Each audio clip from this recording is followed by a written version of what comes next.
Inside Story Uganda, real source of political updates.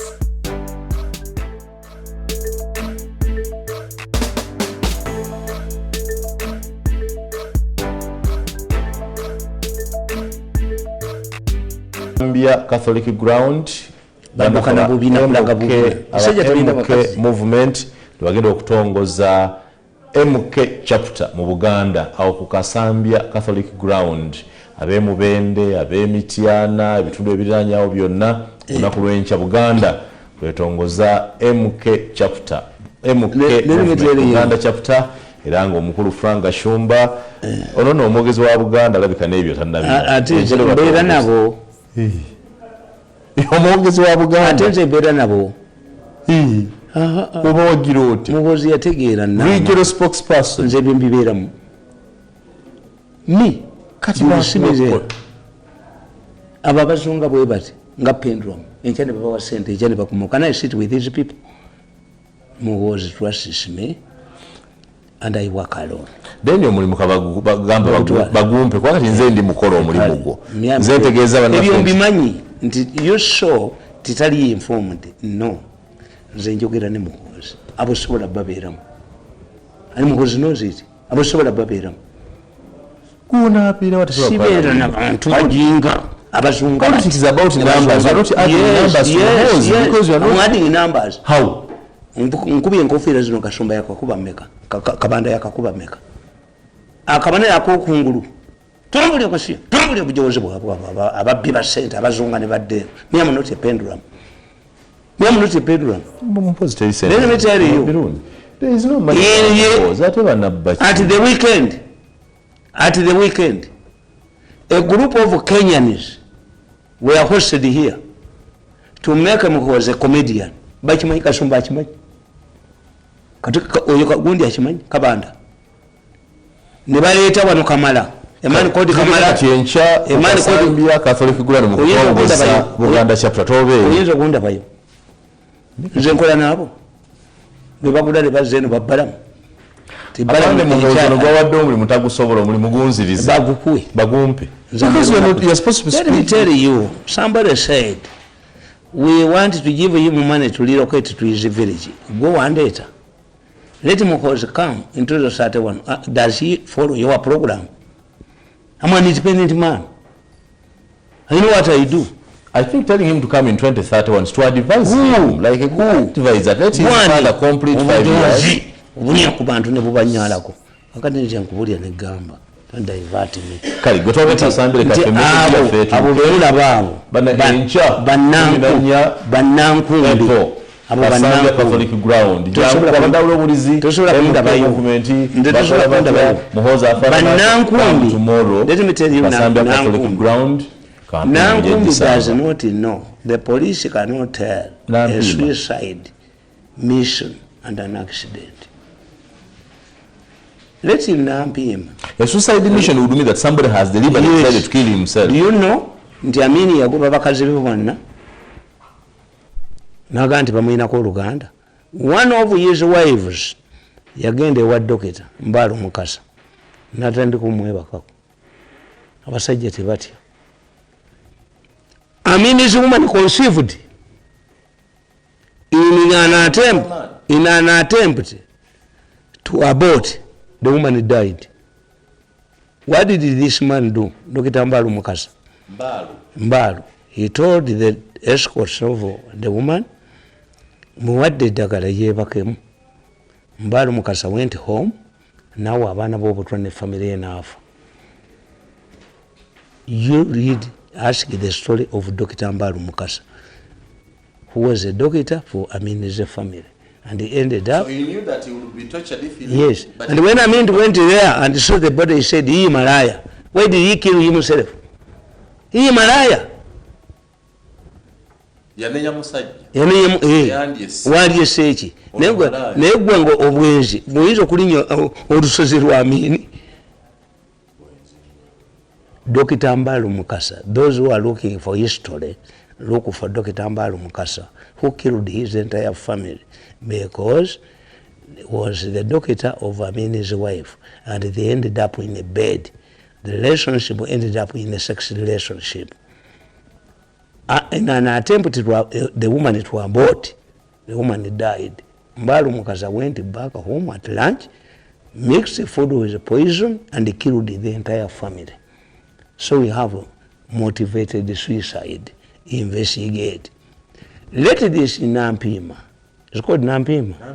Look in the 70s. One of the best police. When I mean we are government abayindi abadde nnaku 9 baali balowooza asaaga oyo musazi gwe babbulamu emidaali musazi yage gundi onani kamya Agustino yali mubbi yali mufere yeddanga abayindi ababbako ebintu n'abiguza abaganda at night nga bijjayo ekiro. So Agustino Kamya went ku mini butter. Batuka ku mini butter n'agamba abayindi mumpe sente ngende ngamba Amini aleme kubagoba kuba mumanyi ndi mu movement. Amini arrested, Amini's agents arrested Kamya when he was soliciting money from Indian and hanged him. Mbamasas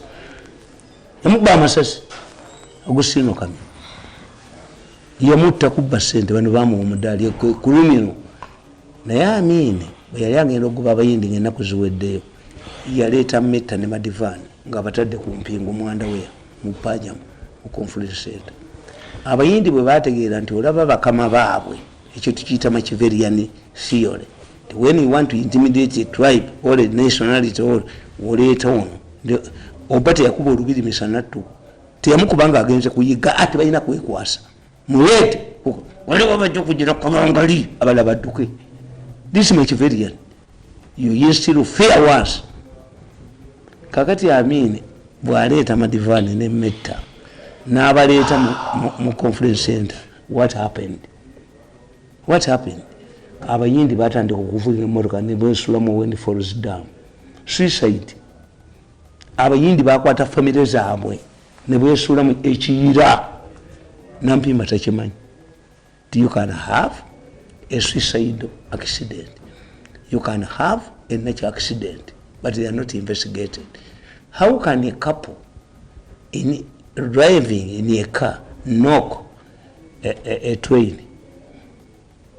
Brakes bichi nti ono omukazi Diana Benz ye Mercedes Benz yeyinanga bwoba ogenda okutomera baagi zizijja nezikukavalinga tezajja mu accident, but abantu Benz bazizaayo. They knew with the Mercedes driver owners, we knew security had tampered with the akatale tekagwa. No, akatale ka Benz tekagwa, ka Diana tekagwa. Bategeera nti kiri kikoleddwa bukulu.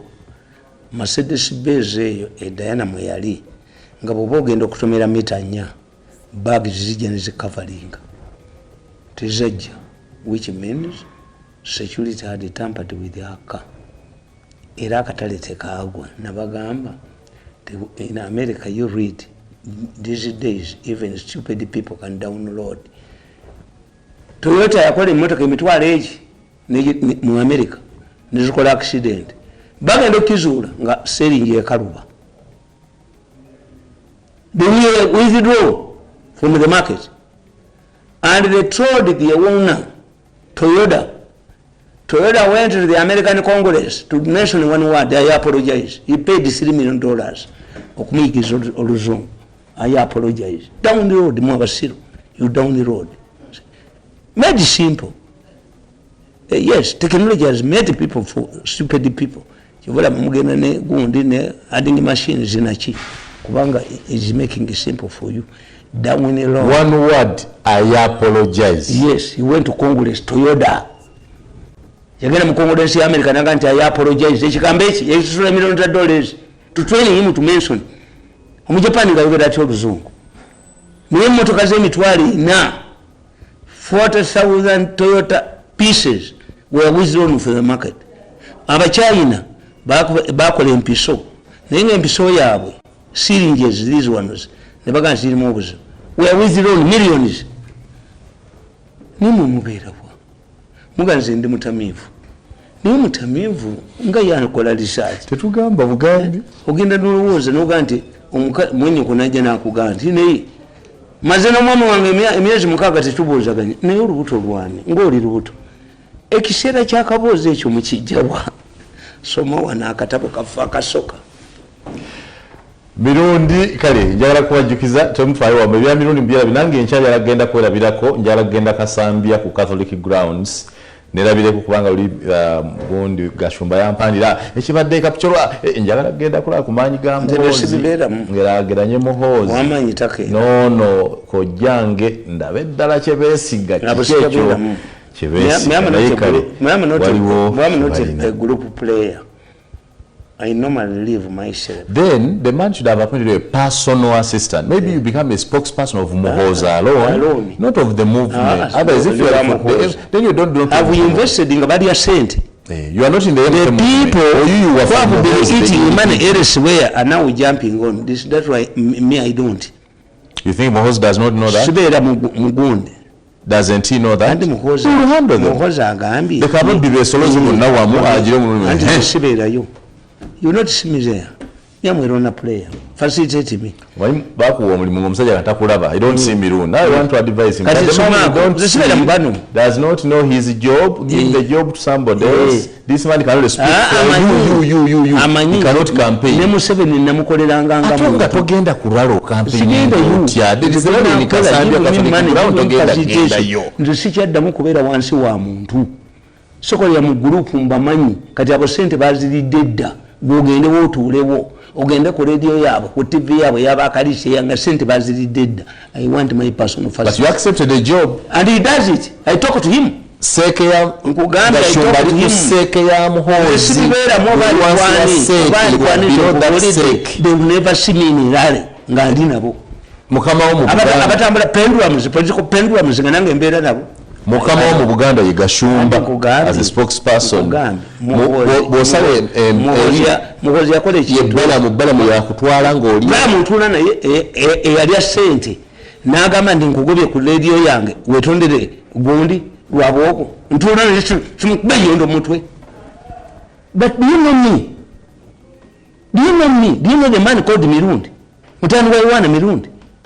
You don't follow bandwagon. Don't work in a sake member. You don't belong to sake. You are below sake. Nkugambye ebibyo nzisokola nabo. I'm more powerful than the media in Uganda. More powerful than those people. Nkola muntu oku facility ekyo sirikiddamu.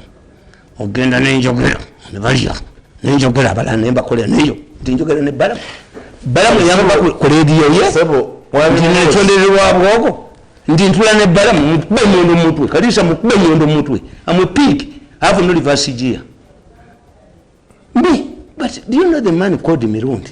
Wamaje no muhozi we are here you speak to one person the person you pick does not know the job please bring the job this side omulimu tutti atoko gwa Museveni nagulekawo mulimu gwa muhozi ngutu tokusobola you cannot build us a media and communication program anti nze nkubulidde sibera mu you don't attend meetings sibera mu group yabo atoba kalugire nekiwano kabampita mu meeting nengano jigendamu kalugire bamu omusango yena ali sente ejange naziremesa kiwanuka bampa ekizimbe kyange nakiremesa bwenye ndo mutu situlika wano bagenda ne bagamba mbu bayise ba advisors ekyankwanza I did not attend bali bazemu bakikola mu Christmas when they think everybody wants him money kati bano bayise ekyankwanza mu Easter gana gakubagwa agavudde mu nupu agugafu abo bafu nalabye kirimu ekyo kifu abanupu abagenze ekyankwanza abo bafu ate bafu bati Bobby Wine obufu buli luddawo banafuyiza Bobby Wine wakasomyeko nalumansi wafulumiza nga nalumansi naye banna nalumansi kakatabu the princess who strangles her own children nalumansi you don't know what Bobby Wine is talking about. Bobby Wine yayimba nti batukanyuka kulali etroja na birimba timwakitegeera yeri avuma benale abamutadde mu sente timu muntu nte okukanyuga enkonyoko bakikanyuka kulali ate ereta birimba you didn't know his song nagamba kyali kiwani yali ayimba baki buli omu afera kiwani yafera benale kati oluyimba lweyimbye Nalumansi nze ndukozemu akatabo nti ono Ben Kiwanuka ono sika akatabo bulungi ono musaazi nganda nga yali ono Semwogerere Nalumansi is a princess that swangles her own children. You didn't understand Nalumansi akatabo bakakwata kwagwe okanyenya sika akatabo njala ndaba wabali mu sepiki wamma sika akatabo kifananye ekyo kiraba wali wabali mu sepiki Nalumansi is a Muganda princess sika tulabe wali gada waguru kwa Ben Kiwanuka oli Aike Musaazi oli Semwogerere ngani abafumba Nalumansi tomulaba Nalumansi afumba baana be mu sepiki Nalumansi is a princess taito egambe etya taito waggulu Mirundi wandisa akatabo mu Nalumansi gwe bakayimba ennaku 2 zokka aga Nalumansi the princess who strangles her own children akoseza kifaananyi kya Ben Kiwanuka Paulo Kanga Semwogerere n'okusatu yani Aike Musaazi started the first political party in Uganda. How do you relate these to Nalumansi? You know, to understand Bobi Wine you must be highly intelligent. If you are not intelligent you cannot understand Bobi Wine. Musicians, taxi drivers and boarders are the most brilliant people in Uganda. Yali ayimba kulavu Nalumansi kulavu that's why you waliwo omuzungu ajja mu Uganda nga talina mapu ya Uganda but a boda man otambuddeko ebweru omuzungu akubuuza nti olagawa najja nankumbi n'ateekamu najja nankumbi ku gogo move straight turn right turn left naye wa boda akubuuza muti wali mapu ya Uganda ajina muti ate tayaza gwatwala ate bamalaya bwe batuukayo abaana boda temubamanyi malaya agamba bisala nange byansaze oba oyagala okwesa ne badda ku boda waggulu koza omubbi ate abayinu bali ku ngulu boda ne bagitwala baba byansaze owa boda mugezi nnyo owa takisi mugezi nnyo mu Uganda ogenda kuleta Bobi Wine obuzibu kubanga oyonoonya oluyimba yayimbye luyimba gwalutaddemu teyayoga ku kigambo Benediction Kiwanuka nundi nedda kino jakusa naye tumale kiri Nalumansi teyayogeddeko ku Benediction Kiwanuka Nalumansi is a princess who swangles her own children and he is going to be swangled. Nalumansi Bobi Wine ye kyeyalikoze to be independent ekibiina kite yes anti nkugambye meeting yasembyeyo gye nalabye ku byuma byange mwabaddemu abanuupu 40 who have been hired and the Kenyans and the nabadde simanyi nti balinayo nekyebayita global bloggers to make Muhoozi a comedian. Bagambye balina Kenya, one of the man gave testimony ti Kenya tulinayo comedian yeyitanga Inspector General Police to ridicule the Inspector General Police. I was watching them. I'm not telling lies. Nabalabye. I watched them. Muhoozi is a threat to the East African region. Yes, let me ask you. Burundi is considering withdrawing to SADC.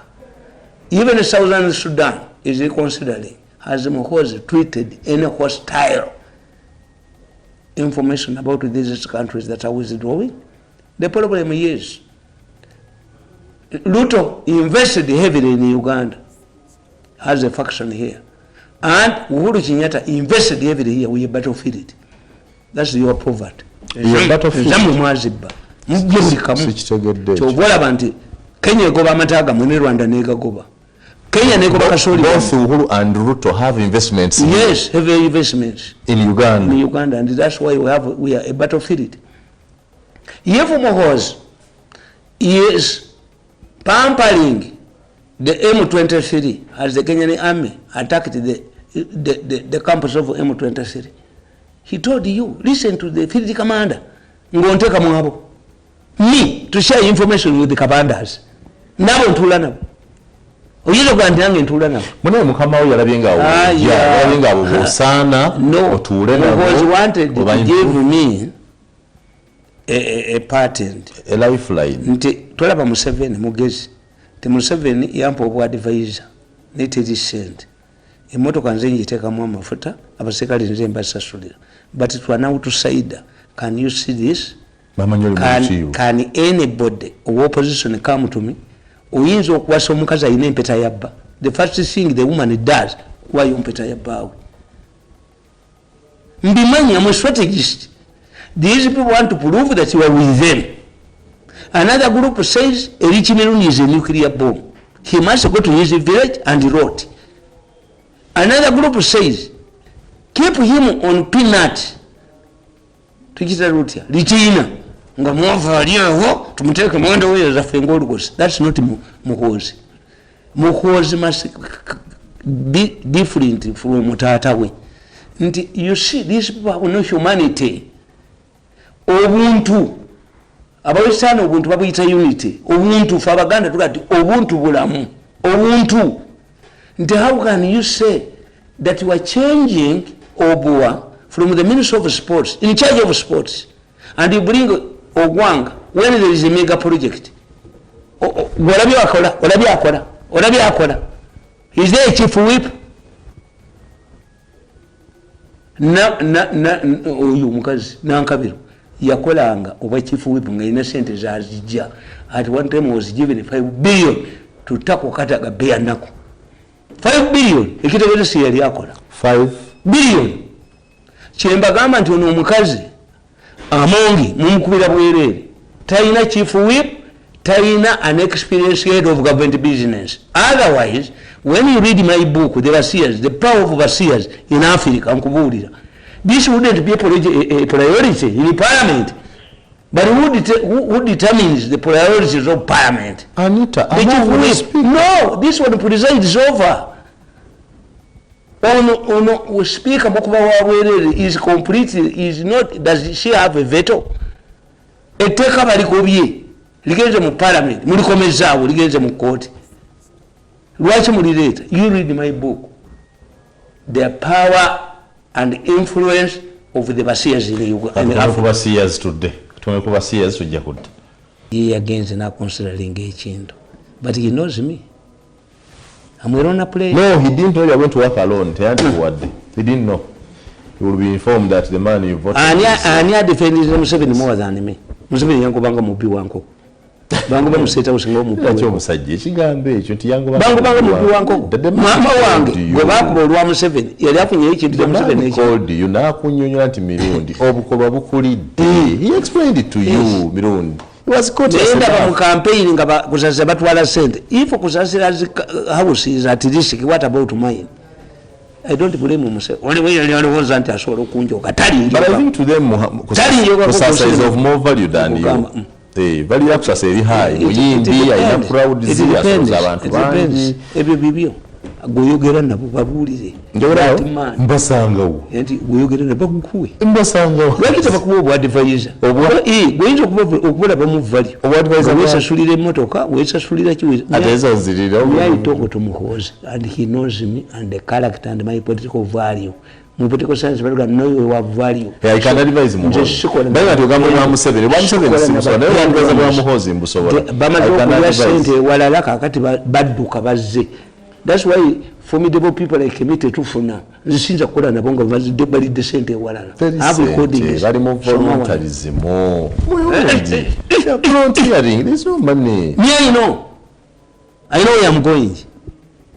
How my political journey. Which has resurrected. Bwembangenda wazana. Nompa got gonde. Lift. Nonduse enajanangu. You are making my journey shorter. Which otamanyi. Politics is a risky venture. It helps those who persevere. Museveni suffered in the bush for 5 years, has ruled the country for 40 years. The higher the risk, the more the dividends. Muti musobola kuriskinga muli babbi. Soma akatabo kasoka kantulende kasoma. Soka katusoma biki tusoma mupiira. Soka gwakwata omubabiro. Politics and business. So tusome mu. Somako. Omupiira gwammwe gwemba bunyonyola. Omupiira. Yes. olutalo ebyobufuzi n'ebyobusuubuzi byetusoma. There are several similarities between soccer, war, politics and business. All are central concepts affecting millions of people. That is a fact. I often use similes to illustrate my points to the ordinary folks. They are very strong communication tools for message delivery, especially to the lowly educated societies. They are words in everyday use. It is in this vein that I often tell my FM program audiences that a loss is unpredictable. If a patient admitted in hospital, before you visit to see him, you will encounter two conflicting situations. We imagine to either find him dead or still alive. We call this the inoculation theory. You must prepare yourself for either bad news or good news. This is why there are mortuaries in all big hospitals. The corpses in them were patients previous undergoing medical treatment. This does not mean that doctors failed their role, because they are the same who save others' lives. The same ideology is true of business, soccer, war, and politics. However shrewd a business person is, she is mindful of either gaining a profit or incurring a loss in every transaction he engages in. One businessman can profitably sell a commodity in the same city market that has others failed. In war, a soldier must understand that he or she either kills first in order to survive enemy fire, or be ready to pay with own life. Likewise, in soccer, fans must bear it in mind that their team can lose or win. A win is not automatically guaranteed, and that is the essence why soccer remains the most popular of all sports. It's because of its unpredictability. The day it will become predictable is the day to lose the mass following. The day it will become less tense is the day to lose value. And the day it will become emotionless is the day it will become less attractive. Therefore, a great game of soccer is one that combines all above aspects. Therefore, the Uganda versus Zambia match was a great game. It combined all the factors of tension, emotion, and unpredictability, up to the last minute. In that sense, rather than mourn and move on, destroy that achievement, Uganda ought to pat on backs, endeavor to consolidate and take it to another level. Like in war, business and politics, there is no easy or weak opponent. It is a military science principle that it is always risky to pursue a desperate army. This explains why whenever armies want to capture Kampala, they have always left an escape corridor for the vanquished, and it's often the Jinja Road direction heading towards the eastern border. Therefore, supporters to appreciate that there is no weak teams in soccer, there is no weak army in the world. The hitherto army of superpower that America is was in the early 1990s humiliated by a rag-tagged militia in Somalia. Yet, the other Ugandan troops of a just developing democracy with no comparable measure to the American army at all has decisively defeated the Al-Shabaab militants in Somalia. In soccer, certain teams are described as underdogs, but it's such that pull surprises against the so-called giants.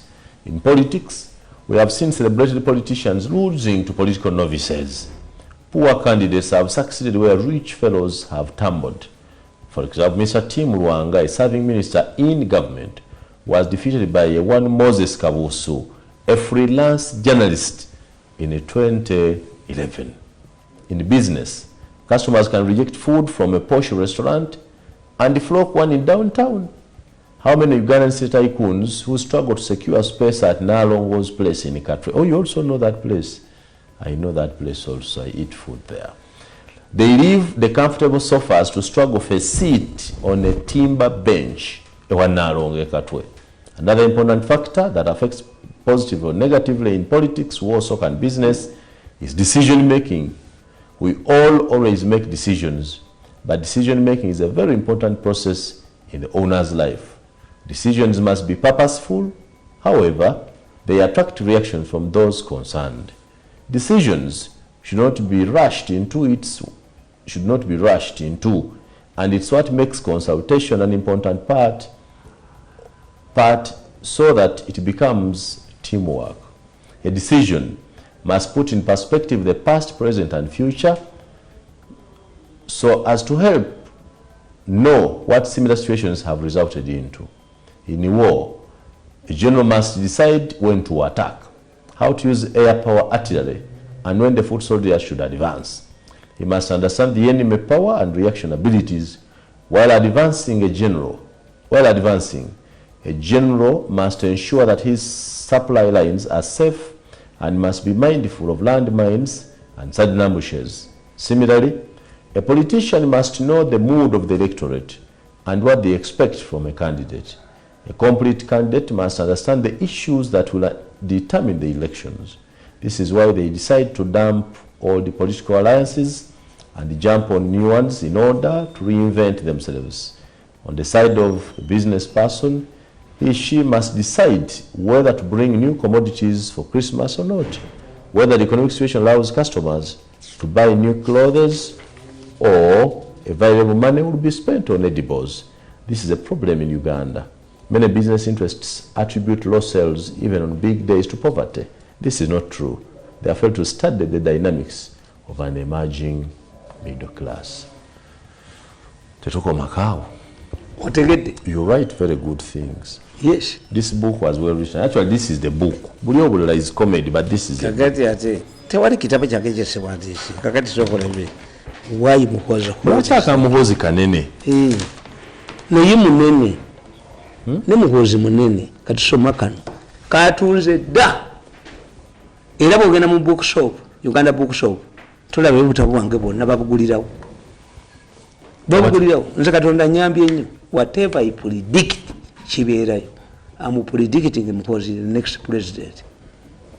Nze sibire naabo bakabada bali abadde balya sente eno neno bavuga eno ne bazijenga nze mbona kakati atenze ntule nabo pendulums, political pendulums. It is actually risky for Muhozi. For me, not you give me president. I will never work under anybody in my life. The only person I work under with will be the Speaker of Parliament. I'm going to Parliament, and I assure you, with some Prime Minister again in Parliament, and I will win. You are going to Parliament? I'm going to Parliament at 70. You'll actually be 73. Yes. And I have a battle with my mother. My mother says I was born in 64 or 61. Naye antwala mu church okumbatiza in 1964. Nkugambye nti nali nkyuzinze erinnya lyange Blasio. Bwetuuka mu church, father n'ayagala okuntuma George William nemukwatira w'ettaayi nemukuba ku ttaka. Kakati omwana ategeera erinnya lye. Why? Kukyalo ewaffe kwaliko omusajja kamuyita George Messe. George Messe mutabani we bamuyitanga Sematimba ngali mu Air Force. Yalandinganga helicopter ku kyalo ewaffe. Abedda basomanga mannya faza agenda okumbatiza erinnya George anteekamu amazzi ne muyoola ba ne mukuba ku ttaka. Faza yeekweka mu nsonda nga nze nazzeeyo ddeeka. Maama wange anoonya nga nagenze dda. Faza yayita maama wange n'amugamba akalenzi ako kayina ekizibu ku mutwe.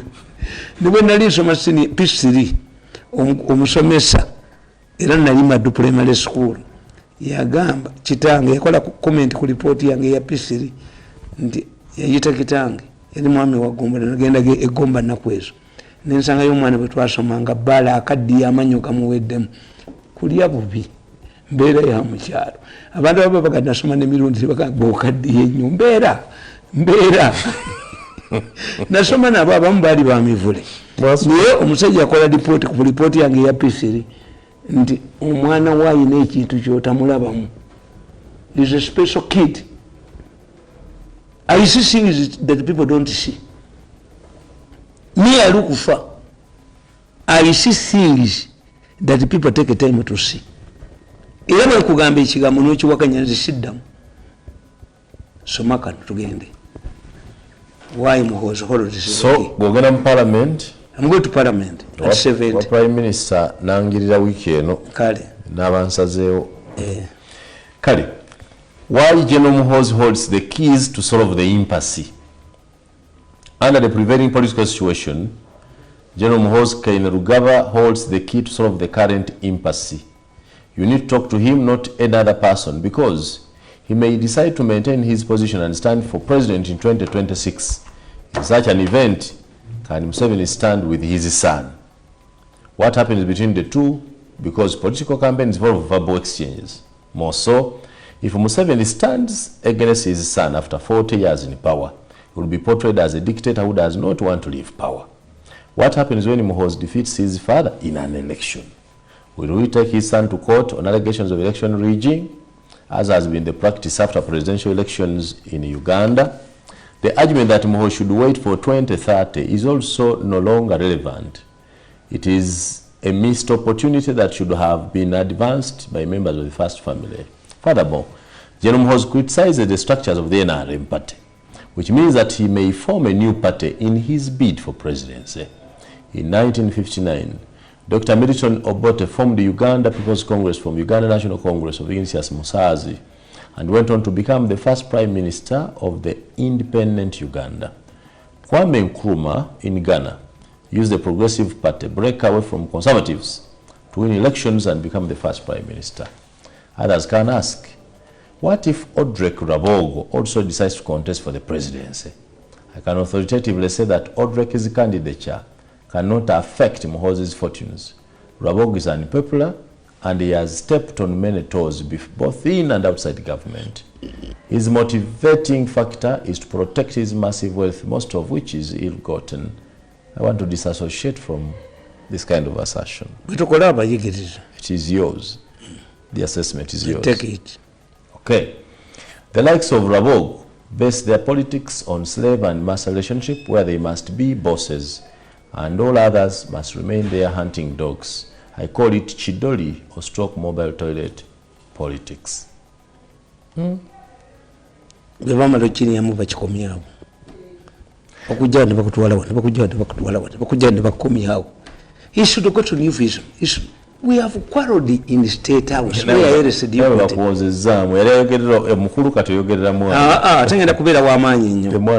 A person who spoke for the president for 14 years and you come back, Dr. Mutua Yachidina. Dr. Mutua Murabe Kenya. Yarimu gets why Chibachi.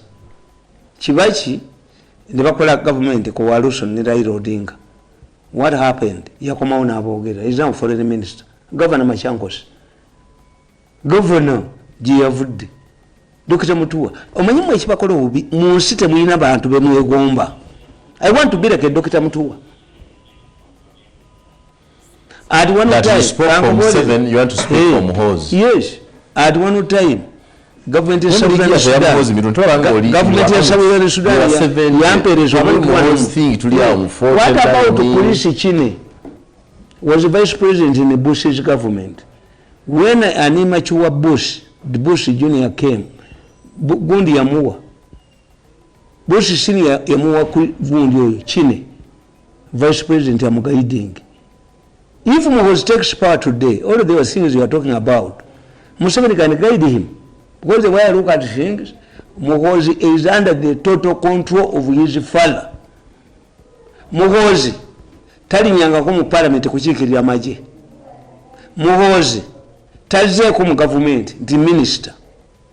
Muhoozi takolanga ko lwabogo kujja kukuba kyaligonza ajje ku executive yaki kubanga omwana wa Mubaraka yali azze secretary general. Museveni has not tuchita mu Lungereza bargaining okudya ekintu n'okinyigiriza mu kamwa k'omuntu. Museveni takikozeeko, tanatwala mwana we mu party, tanatwala mwana we mu government. He only in the army and has never been army commander. The man has emerged on his own. Was a commander land force? Yes, but not army commander. Has all the qualifications of becoming army commander. As Museveni appointed his son Ameka Man. You never know what happened. You never know what happened. He is retiring. I told you. If you send Nani in a convent retiring, where is she going? He's going to get married. Because he's retiring from the army, as you demanded. Agenda college. Because he's retiring from the army, get it from me. He's going to play music. Alagawa. Jomusisha bwava mu convent. Ye mama tukuonye. Alagawa. Kufumbirwa. When I left the state house, I laughed. Hira mukataboka ngenda kakusomera nagandi. I will have the last laugh. Kunaka nina Luiso. Na aba propeka aba faranga tumwebas. And Museveni wanted me to commit a murder.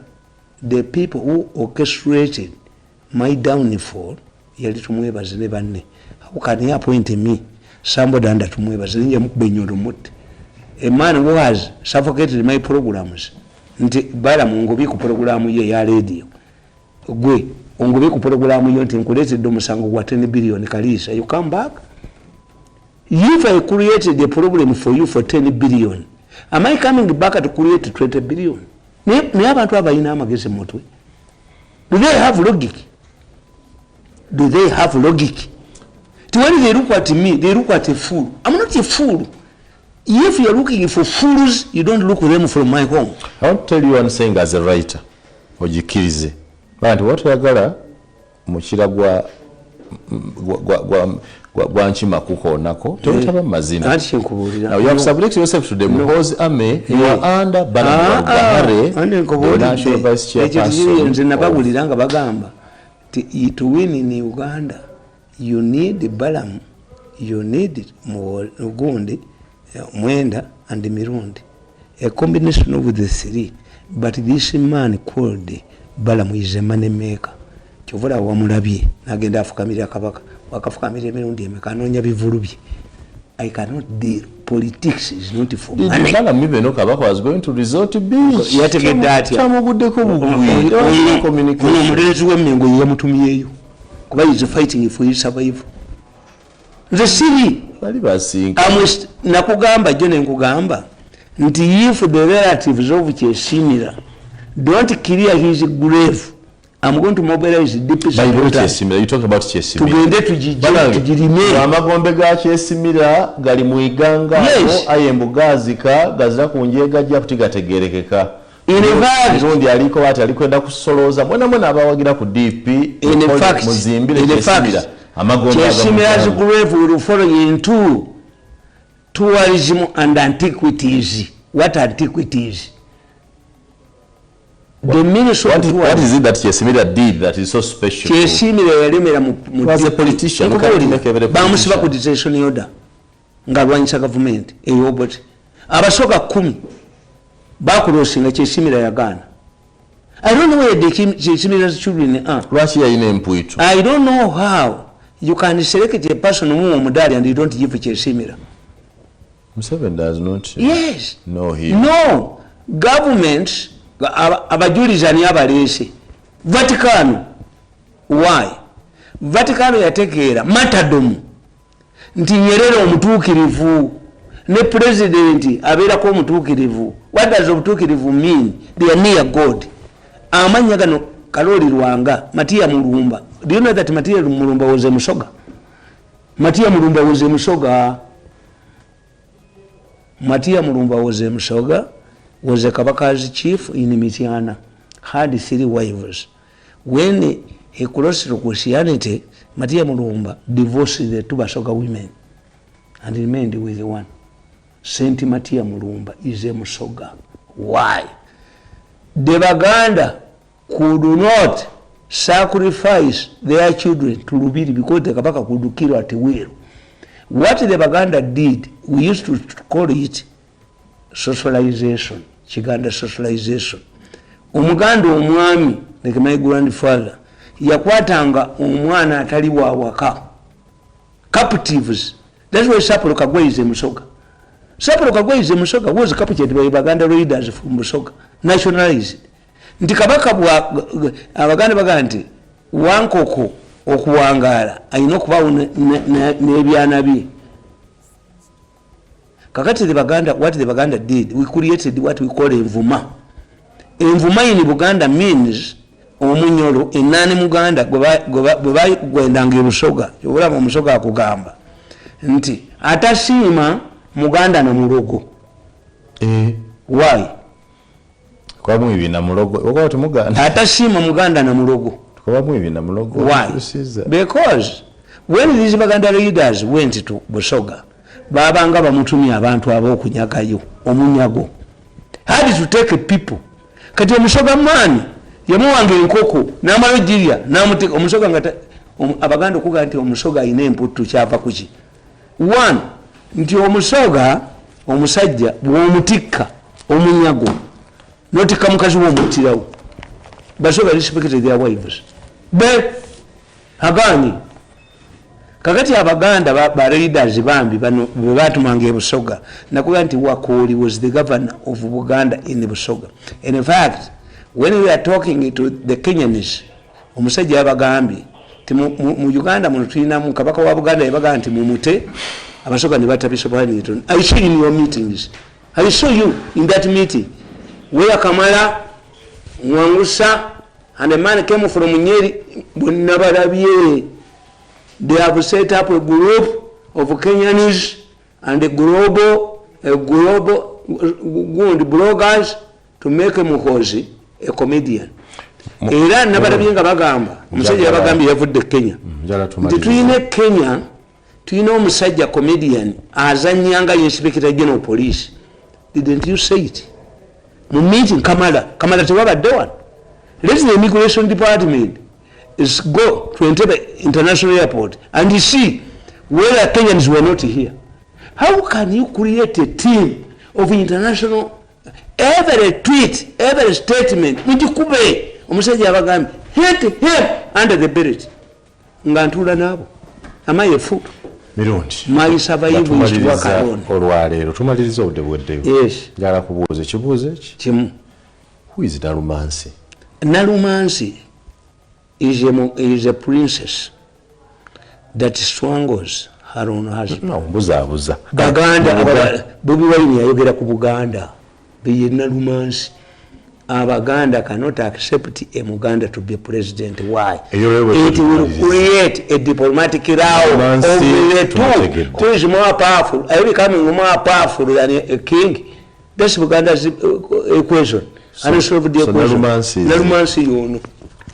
Okalaba Nalumansi ate mu Luganda okumansa mweche kitegezo okumansa spreading something which is useful carelessly kwe kumansa Nalumansi kiva mu kumansa so Nalumansi is Buganda afumba abaana be ye Buganda tekiriza mwana waayo hayi ke musazi bamukuba ne baleeta obote ne bamutuma bwete ne bakuba beni kibonoka ne bamwajjawo ne bakuba gundi bina Ayisa bamutuma bini Ayisa mu mwana wa Ayisa bini Ayisa Abaganda bini Ayisa kakati Bobi Wine yete akitegeere kyekitabe kye muwandikidde nti ne Bobi Wine is on the decline. Bobi Wine is looking, is staring in the face of Nalumansi and he has to go. Abantu baba tutte omuganda ayagala nnyo sente bwe bayagala okutegeera omuganda yafudde suule nusu